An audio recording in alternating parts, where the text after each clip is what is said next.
اونچا پرچم اسلام ہو جائے۔ الحمدللہ رب العالمین والصلاة والسلام علی خاتم النبیین اما بعد فاعوذ باللہ من الشیطان الرجیم بسم اللہ الرحمن الرحیم الصلاة والسلام علیک یا رسول اللہ وعلی آلک واصحابک یا حبیب اللہ الصلاة والسلام علیک یا نبی اللہ وعلی آلک واصحابک یا نور اللہ۔ مدری چینل کے ناظرین، پروگرام قرآنی صورتوں کا تعارف، اس میں آپ کو خوش آمدید کہتے ہیں۔ اللہ رب العالمین ہم سب کو قرآن مجید فرقان حمید سمجھنے، پڑھنے اور قرآن پاک پر عمل پیرا ہونے کی توفیق عطا فرمائے۔ ہمارے پیارے نبی صلی اللہ تعالیٰ علیہ وآلہ وسلم کا فرمان عظمت عالی شان ہے، زینوا مجالسکم بالصلاۃ علیہ فإن صلاتکم علیہ نور لکم یوم القیامہ۔ اپنی مجلسوں کو مجھ پر درود پڑھ کر آراستہ کرو کہ تمہارا مجھ پر درود پڑھنا قیامت کے دن تمہارے لیے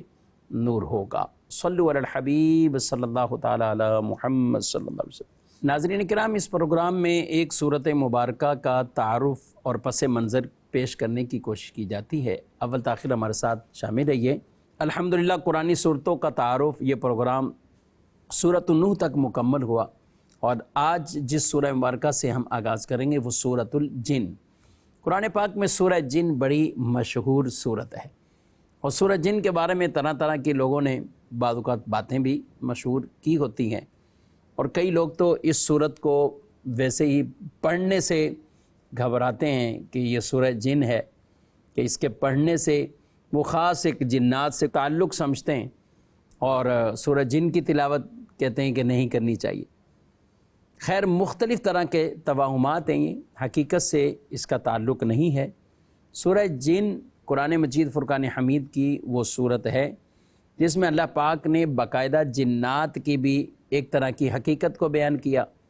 اور جس طرح انسانوں میں سے مسلمان ہیں اور کافر بھی ہیں، اسی طرح جنات کے بھی گروہ ہیں، فرقے ہیں، ان میں بھی مسلمان بھی ہیں، کافر بھی ہیں، اچھے جنات بھی ہیں، برے جنات بھی ہیں، خیر کرنے والے بھی ہیں اور شر کرنے والے بھی ہیں۔ تو مختلف طرح کی، جیسے انسانوں کی کیفیات ہیں تو جنات کی بھی ایسی ہیں، جیسے انسان مکلف ہیں تو جنات بھی مکلف ہیں۔ یاد رکھیں کہ یہ سورہ مبارکہ ترتیب نزول کے اعتبار سے اس کا نمبر 40 ہے، اور ترتیب تلاوت کے اعتبار سے اس کا نمبر 72 ہے۔ 29ویں پارے میں موجود ہے، 2 رکوع ہیں اور 28 آیتیں ہیں۔ یہ سورہ مبارکہ مکہ مکرمہ میں نازل ہوئی، یعنی مکی صورت ہے، اور اس سورہ مبارکہ میں چونکہ جنات سے متعلق اور جنات کے اقوال اور ان کے احوال یہ بیان کیے گئے، تو اس لیے اس مناسبت سے اس سورت کا نام سورۃ الجن ہے۔ اس سورہ مبارکہ کے اندر جنات کی قوم کا وہ واقعہ بھی موجود ہے کہ جنہوں نے قرآن مجید کی تلاوت سنی، یعنی نبی پاک صلی اللہ علیہ وسلم قرآن پاک کی تلاوت فرما رہے تھے، تو جنات کا ایک گروہ یہ سن کر ایمان لے آیا، اور پھر آگے مختلف واقعات ہوئے، اور انہوں نے دوسری جنات کی قوم کو جا کر خبر دی اور انہیں بھی لے کر آئے، ان کے بھی ایمان لانے کے واقعات موجود ہیں۔ جنات فرشتوں کی باتیں یہ چوری چھپے سنتے تھے، پھر اس میں کئی چیزیں اور ملا کر جو آگے لوگوں کو خبریں دیتے تھے، لیکن نبی کریم علیہ السلام کے تشریف آوری کے بعد وہاں اوپر باقاعدہ پہرے بٹھا دیے گئے، اور پھر یہ اوپر جاتے ہیں تو انہیں گویا کہ گولے برستے ہیں، ان کے اوپر ستارے ٹوٹتے ہیں، آگ کی چنگاریاں آتی ہیں، یعنی ان کے لیے ایک پہرا لگا دیا گیا کہ اب یہ اوپر نہیں جا سکتے۔ اب جنات نے آپس میں ہی یہ میٹنگ کی کہ یہ کیا وجہ ہے، اب اوپر پہرے لگا دیے گئے، ہم وہ بات چیت نہیں سن سکتے، تو ضرور کوئی ایسا واقعہ ہوا ہوگا، ہم زمین میں اس کو تلاش کریں۔ تو وہی جنات کی ایک جماعت اس معاملات میں نکلی کہ دیکھیں کیا ہے۔ نبی کریم صلی اللہ علیہ وسلم تہامہ پہاڑ کے قریب ہی آپ ایک مقام پر نماز فجر ادا کر رہے تھے، تو جنات کی قوم نے قرآن مجید کی تلاوت کو سنا، اور وہ جو تلاوت کو سن کر یہ پھر ایمان لائے اور یہ سمجھ گئے کہ یہ واقعہ رونما ہوا ہے جس کی وجہ سے اب ہم آسمان کی خبریں نہیں سن پا رہے۔ اسی واقعے کو اللہ پاک نے پہلی آیت مبارکہ میں بیان فرمایا ہے، قُلْ أُوحِيَ إِلَيَّ أَنَّهُ اسْتَمَعَ نَفَرٌ مِّنَ الْجِنِّ فَقَالُوا إِنَّا سَمِعْنَا قُرْآنًا عَجَبًا يَهْدِي إِلَى الرُّشْدِ فَآمَنَّا بِهِ وَلَن نُشْرِكَ بِرَبِّنَا أَحَدًا۔ اے حبیب تم فرماؤ میری طرف وحی کی گئی ہے کہ جنات کے ایک گروہ نے میری تلاوت کو غور سے سنا تو انہوں نے کہا بے شک ہم نے ایک عجیب قرآن سنا، ہم نے ایک عجیب قرآن سنا جو بھلائی کی طرف رہنمائی کرتا ہے، تو ہم اس پر ایمان لائے اور ہم ہرگز کسی کو اپنے رب کا شریک نہ ٹھہرائیں گے۔ تو یہ جو آیتیں مبارکہ تھیں یہ اس وقت تھیں کہ جب جنات نے آپس میں بات چیت کی کہ کوئی چیز ضرور جو حائل کر دی گئی ہے اور اب ہم آسمان کی طرف نہیں پہنچتے، آگ کے گولے برستے ہیں، تو انہوں نے کہا مشرق مغرب میں ہر طرف پھیل جاؤ اور ڈھونڈو، تلاش کرو آخر کیا وجہ ہے۔ تو یہ جو تلاش میں نکلے جنات کی جماعت قوم، تو نبی کریم صلی اللہ علیہ وسلم کو نماز پڑھاتے ہوئے اور قرآن کی تلاوت کرتے ہوئے انہوں نے سنا، تو یہ پھر وہیں کہنے لگے کہ ہم نے ایک عجیب قرآن سنا ہے اور ہم ایمان لاتے ہیں، اور جن سے قرآن سنا ہے وہ کیا کرتے ہیں، ہدایت کی طرف بلا رہے ہیں، تو ہم ان پر ایمان لائے، یعنی قرآن پر ایمان لائے، اور ہم اللہ کے ساتھ کسی کو بھی شریک نہ ٹھہرائیں گے۔ یہ یاد رکھیں ناظرین کرام کہ جنات کی قوم نے جب نبی کریم علیہ السلام سے یہ قرآن سنا تو قرآن کی فصاحت، بلاغت، قرآن کا یہ اعجاز کہ وہ سن کر یہ گویا کہ اقرار کر بیٹھے کہ اور یہ کسی مخلوق میں سے کسی کا کلام نہیں ہو سکتا۔ اسے سورہ جن میں بھی اللہ نے بیان فرمایا اور 26ویں پارے میں سورۃ الاحقاف میں بھی اسے بیان فرمایا، اور وہاں تھوڑا سا تفصیل سے بیان فرمایا وَإِذْ صَرَفْنَا إِلَيْكَ نَفَرًا مِّنَ الْجِنِّ يَسْتَمِعُونَ الْقُرْآنَ فَلَمَّا حَضَرُوهُ قَالُوا أَنصِتُوا فَلَمَّا قُضِيَ وَلَّوْا إِلَىٰ قَوْمِهِمْ مُنذِرِينَ قَالُوا يَا قَوْمَنَا إِنَّا سَمِعْنَا كِتَابًا أُنزِلَ مِن بَعْدِ مُوسَىٰ مُصَدِّقًا لِمَا بَيْنَ يَدَيْهِ يَهْدِي إِلَى الْحَقِّ وَإِلَىٰ طَرِيقٍ مُسْتَقِيمٍ يَا قَوْمَنَا أَجِيبُوا دَاعِيَ اللَّهِ وَآمِنُوا بِهِ يَغْفِرْ لَكُم مِّن ذُنُوبِكُمْ وَيُجِرْكُم مِّنْ عَذَابٍ أَلِيمٍ وَمَن لَّا يُجِبْ دَاعِيَ اللَّهِ فَلَيْسَ بِمُعْجِزٍ فِي الْأَرْضِ وَلَيْسَ لَهُ مِن دُونِهِ أَوْلِيَاءُ أُولَٰئِكَ فِي ضَلَالٍ مُّبِينٍ۔ یہاں پورا ایک واقعہ وہ بیان ہوا اور جس کا ترجمہ یہ اے محبوب یاد کرو جب ہم نے تمہاری طرف جنوں کی ایک جماعت پھیر دی جو کان لگا کر قرآن سنتی تھی، پھر جب وہ نبی کی بارگاہ میں حاضر ہوئے تو آپس میں کہنے لگے خاموش رہو اور سنو، پھر جب تلاوت ختم ہو گئی تو وہ اپنی قوم کی طرف ڈراتے ہوئے پلٹ گئے، کہنے لگے اے ہماری قوم، ہم نے ایک کتاب سنی ہے جو موسیٰ کے بعد نازل کی گئی ہے، وہ پہلی کتابوں کی تصدیق فرماتی ہے، حق اور سیدھے راستے کی طرف رہنمائی کرتی ہے۔ اے ہماری قوم، اللہ کے منادی کی بات مانو اور اس پر ایمان لاؤ، وہ تمہارے گناہوں میں سے بخش دے گا اور تمہیں دردناک عذاب سے بچا لے گا، اور جو اللہ کے بلانے والے کی بات نہ مانے تو وہ زمین میں قابو سے نکل کر جانے والا نہیں ہے، وہ زمین میں قابو سے نکل کر کہیں جانے والا نہیں، اور اللہ کے سامنے اس کا کوئی مددگار نہیں، وہ کھلی گمراہی میں ہے۔ تو یہ بھی جنات نہ صرف ایمان لائے بلکہ وہ اسلام کے مبلغ بن گئے، اسلام کے مبلغ بن گئے۔ یاد رکھیں ناظرین کرام، یہ جتنے بھی اللہ پاک نے نبی بھیجے، جتنے بھی رسول بھیجے، یہ انسانوں میں سے بھیجے، جنات میں سے کسی کو نبوت نہیں ملی، جنات میں سے کسی کو رسالت نہیں ملی۔ اللہ پاک نے جن کو نبی بنایا، رسول بنایا، وہ انسانوں میں سے، مردوں میں سے، بشروں میں سے اللہ پاک نے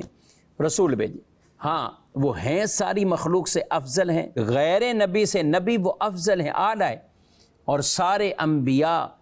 سے افضل جو ہیں وہ رسول ہیں، رسولوں میں سے اولو العزم رسول افضل ہیں،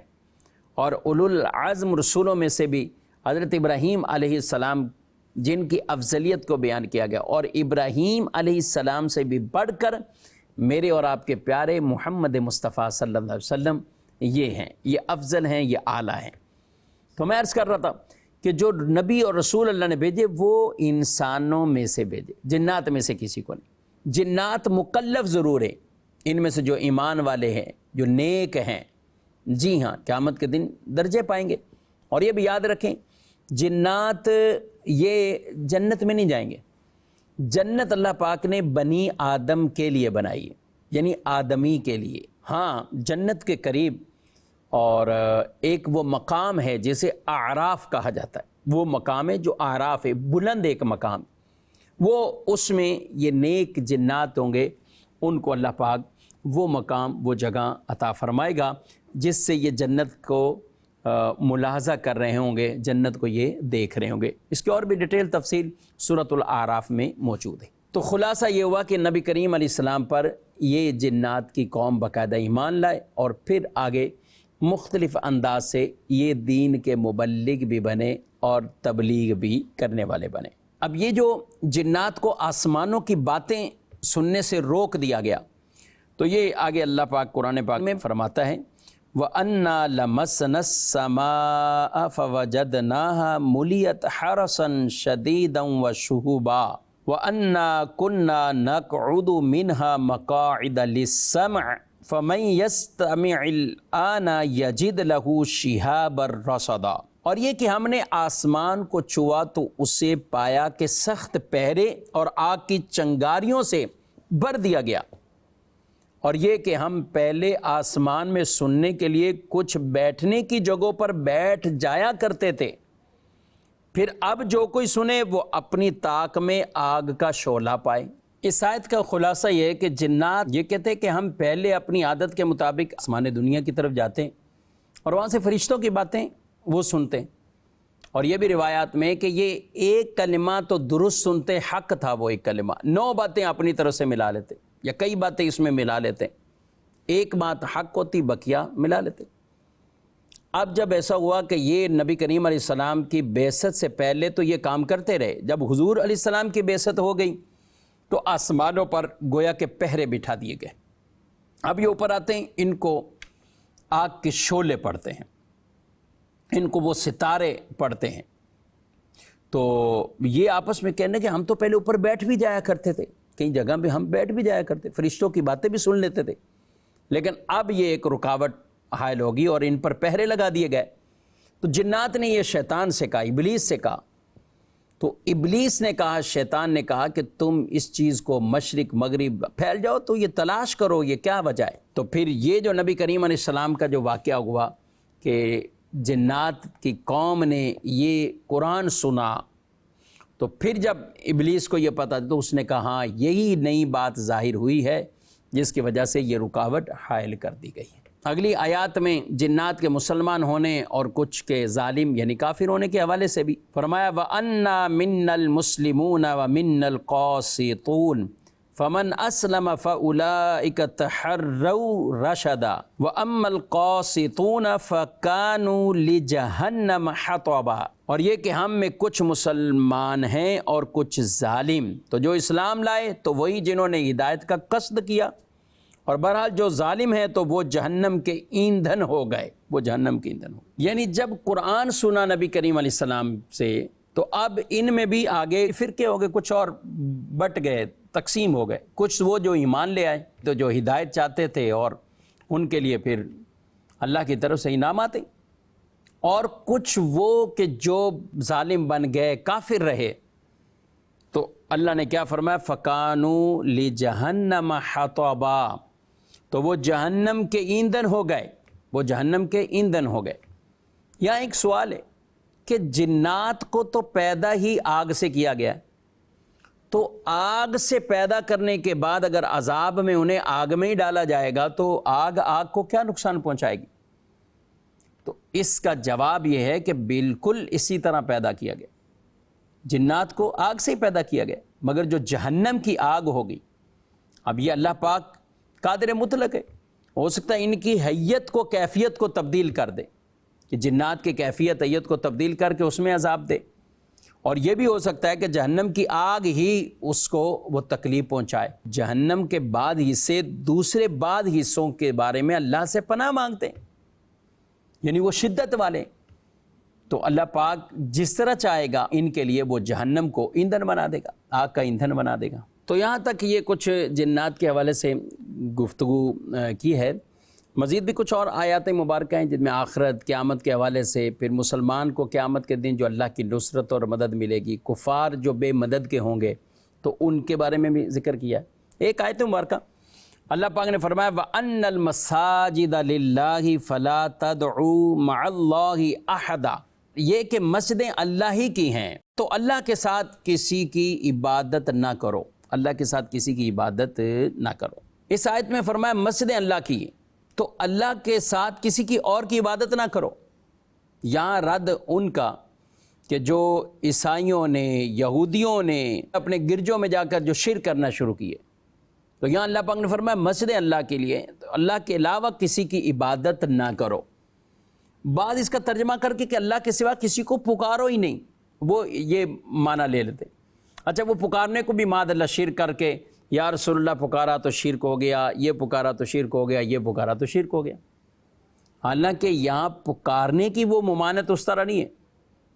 بھئی، پھر تو آپ عین نماز میں آپ کہتے ہیں السلام علیکہ ایہا النبی ورحمۃ اللہ وبرکاتہ، تو یہ تو عین نماز میں آپ پکار رہے ہیں۔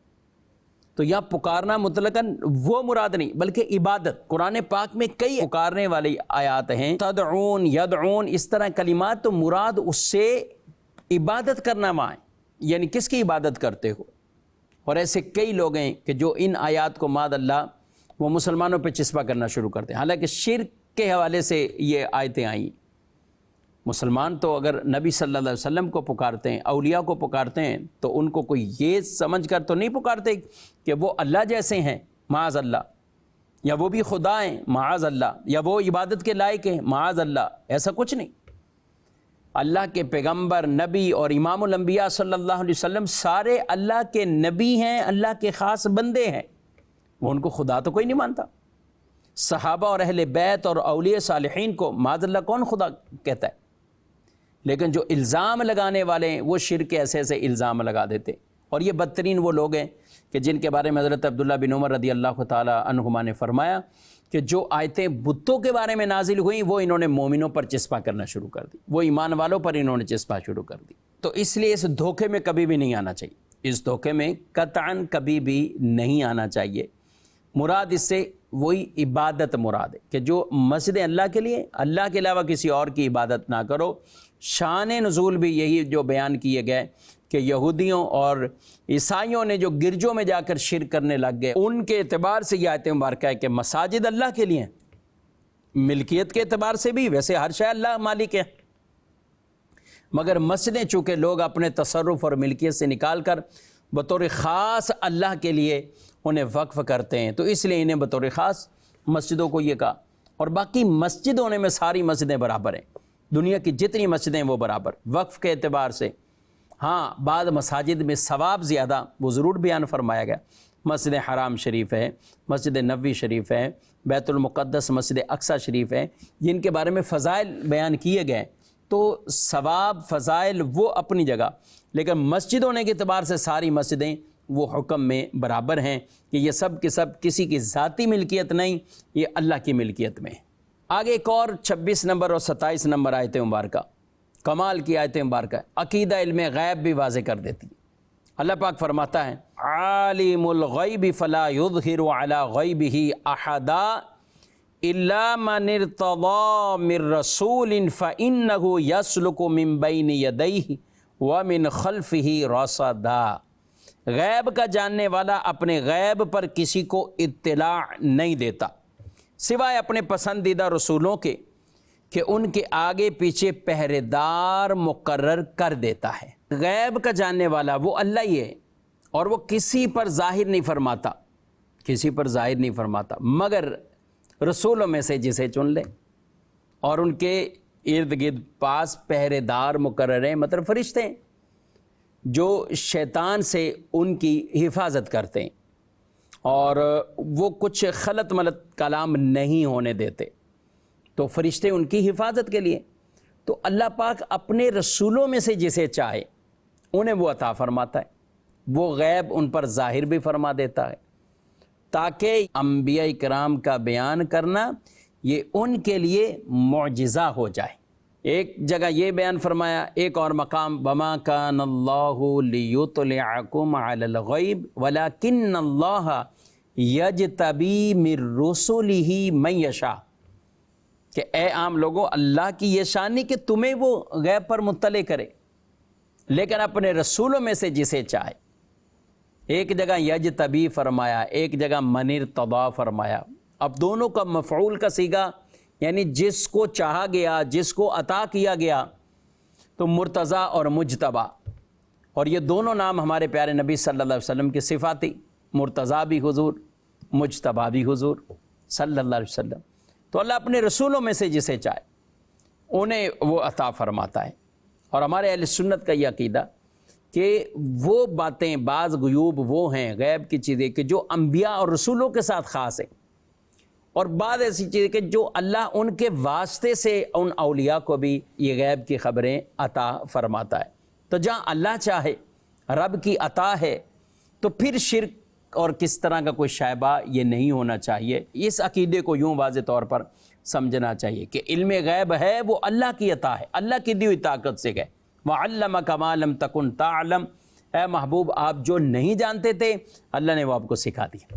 اللہ نے وہ آپ کو علم عطا فرما دیا، وہ آپ کو سکھا دیا۔ اس کے اوپر اور بھی دلائل احادیث طیبہ بھی کثرت کے ساتھ موجود ہیں، اور ہمارا عقیدہ ہے اللہ پاک نے اپنے نبی صلی اللہ علیہ وآلہ وسلم کو جو علم غیب عطا فرمایا، آہستہ آہستہ تدریجاً جیسے قرآن نازل ہو رہا تھا آپ کو علم دیا گیا، یہاں تک کہ قرآن کے نزول جب مکمل ہوا تو علم مصطفیٰ صلی اللہ علیہ وسلم بھی اپنی تکمیل کو پہنچا۔ یہ عقیدے ہیں، اور قرآن جہاں پڑھتے جائیں کئی ایسے عقائد ہیں۔ ناظرین کرام، اہل سنت کی کتب کا مطالعہ کریں، علماء اہل سنت کی تصنیف کا مطالعہ کریں، تو انشاءاللہ آپ کو یہ عقائد بھی بالکل بڑے احسن انداز سے ساتھ ساتھ یہ سمجھ آئیں گے۔ تفسیر صراط الجنان یہ ہمارے لیے بہت بڑا ایک خزانہ ہے، اس تفسیر کو پڑھیے، اور اسی کے ساتھ ساتھ ہمارے جو علماء کرام اور اکابرین کی جو تفسیریں ہیں، اور جو دینی طور پر شغف رکھتے ہیں، وہ جو دینی طور پر کورسز کیے ہوئے ہیں، عالم دین ہیں،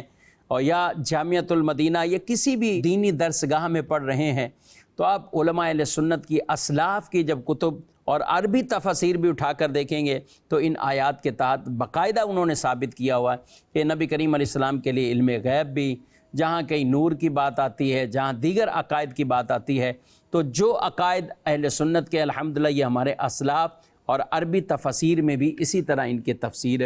وہ کی گئی ہے۔ اللہ پاک ہم سب کو عقائد اہل سنت پر استقامت عطا فرمائے۔ سورہ جن کا کچھ خلاصہ بھی پیش کیا ہے، انشاءاللہ آئندہ جو درس ہوگا وہ سورۃ المزمل کے بارے میں درس ہوگا۔ اللہ پاک ہم سب کو قرآن پاک پڑھنے، سمجھنے اور عمل پیرا ہونے کی توفیق عطا فرمائے۔ آمین بجاہ النبی الامین صلی اللہ علیہ وسلم۔ یہی ہے آرزو تعلیم قرآن عام ہو جائے،